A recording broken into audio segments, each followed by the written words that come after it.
लेकिन मैं आप सब लोगों से एक वादा जरूर करता हूं कि जिस किसी ने भी ये षड्यंत्र रचा है, मठ के खिलाफ जो काम किया है, उसे इस बात का दंड जरूर मिलेगा।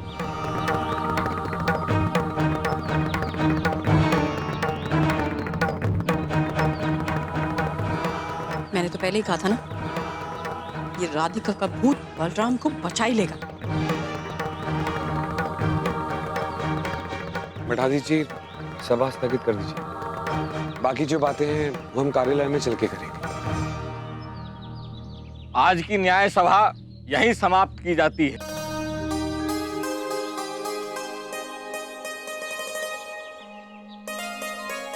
तू जीत गया कान्हा। तूने बिना कोई शक्ति का उपयोग किए, बिना शत्रु के सामने हार माने मुझे बचा लिया।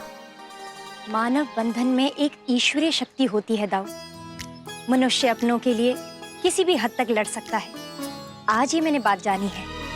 इंसानों से बैर मोल लेना एक बात होती है, लेकिन अगर भूतों के मुंह लगोगे तो मुंह की ही खानी पड़ेगी। बरखा, मुझे लगता है कि हमें प्लीज विराट भैया, चाहिए यहाँ से।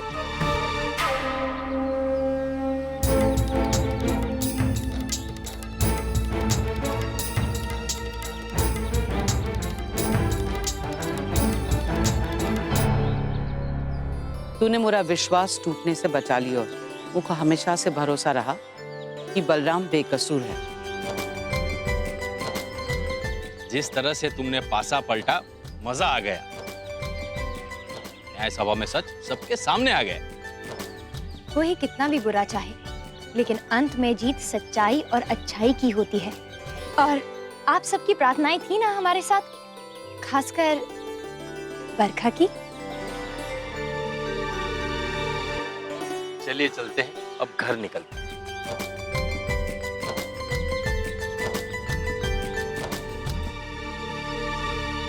गौ माता भी जानती थी कि बलराम निर्दोष है।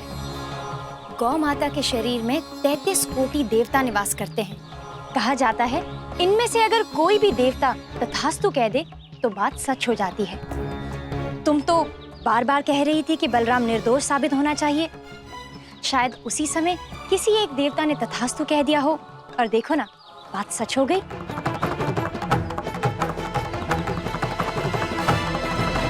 मुझे बैठा दीजिए, से कुछ जरूरी बात करनी है। आप लोग घर चलिए, मैं बाद में आ जाऊँ।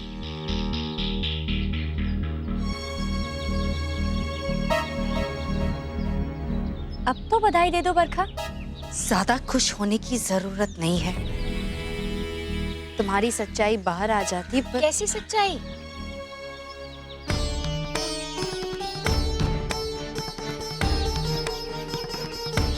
तुमने हमेशा से लोगों के भोलेपन का फायदा उठाया है ना, पर अब और नहीं, क्योंकि आज के बाद का हर पल तुम्हें तुम्हारे बुरे कर्मों की याद दिलाएगा, ताकि तुम इस डर के साथ जी सको कि कभी भी तुम्हारे बुरे कर्मों का फल तुम्हें मिल सकता है।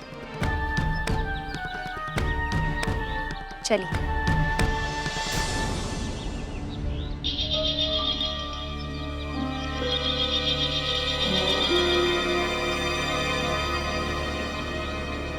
ऐसा पल कभी नहीं आएगा नकली राधिका।